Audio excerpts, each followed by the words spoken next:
Ekocentrum jazera Tisa v Porošlo otvorili verejnosti v máji 2012. Predstavuje prírodné hodnoty a zázraky jazera Tisa a údolia rieky Tisy.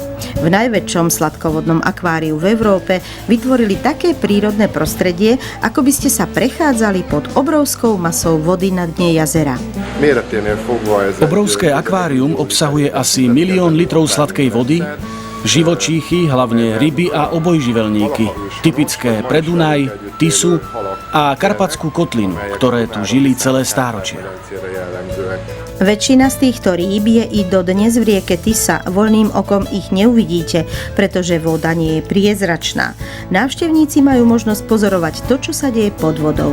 Uvidia aj také ryby, ktoré sa už z našich vôd vytratili, napríklad jesetery, vizy a číky. Keď na Dunaji v Rumunsku postavili železnú bránu, Vaškapu, zabránili prirodzenému pohybu rýb. Preto sa dnes v našich prírodných vodách už nestretneme s touto nádhernou veľkou rybou.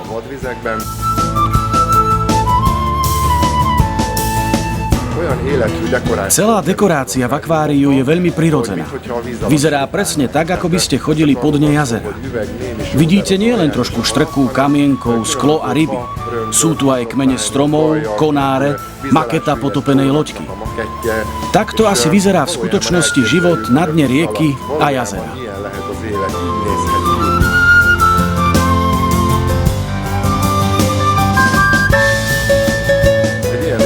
V takom obrovskom zariadení je prvoradé, aby tu žijúce živočíchy mali zabezpečené všetko k prežitiu. Pravidelne sa kontroluje teplota, pH a aj bakteriologické zloženie vody. O všetko sa stará čistička vody, ktorá je 3-krát silnejšia ako na kúpaliskách, kde sa kúpu ľudia. Často hovoríme, že naše ryby majú wellness podmienky. Miláčikom návštevníkov je párik vidier. Atrakciou je ich verejné krmenie v pravidelných intervaloch.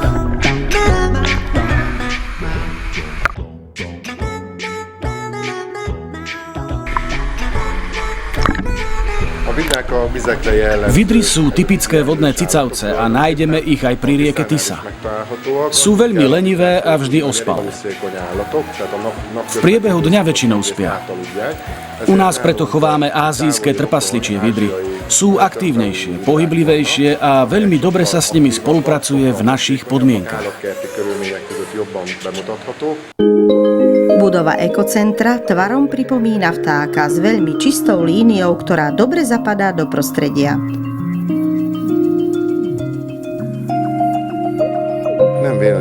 Nie je náhoda, že projektanti tejto budovy si za symbol vybrali vtáka.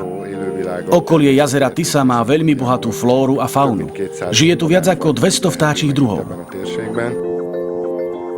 Príležitostí, ako objavovať a pozorovať živočíchy v okolí jazera Tisa, je viacero.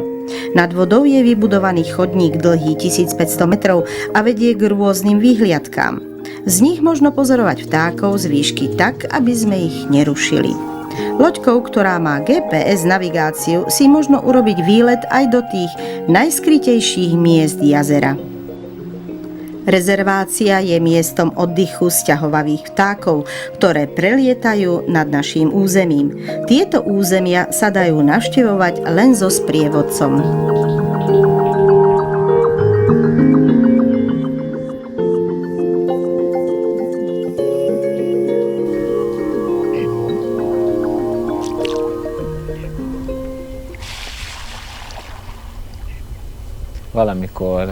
Pred rokmi tu hniezdili celé kolónie vtákov. Po zatopení priestoru tu ostali z obrovských lesov 2 fliačiky.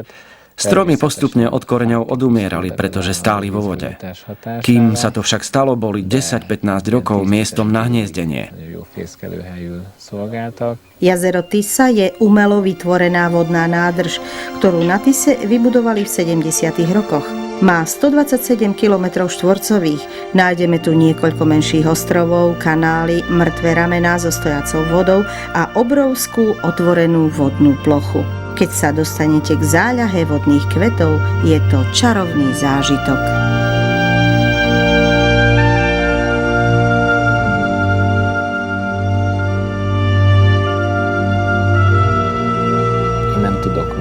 Neviem o tom, že by sa tieto rastlinky objavili v takom obrovskom množstve aj niekde inde. Vytvárajú na vode krásny žltý koberec.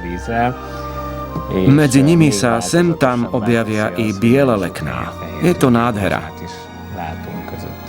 To, čo vidíme dnes, ako by tu bolo odjakživa.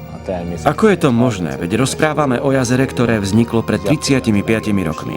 Príroda sa obnovila a dostala do pôvodného stavu. Asi preto, lebo táto oblasť patrila desiatky tisíc rokov do záplavového priestoru Tisy. Jazero Tisa je súčasťou Národného parku Hortobáď a od roku 1999 je súčasťou Svetového dedičstva UNESCO.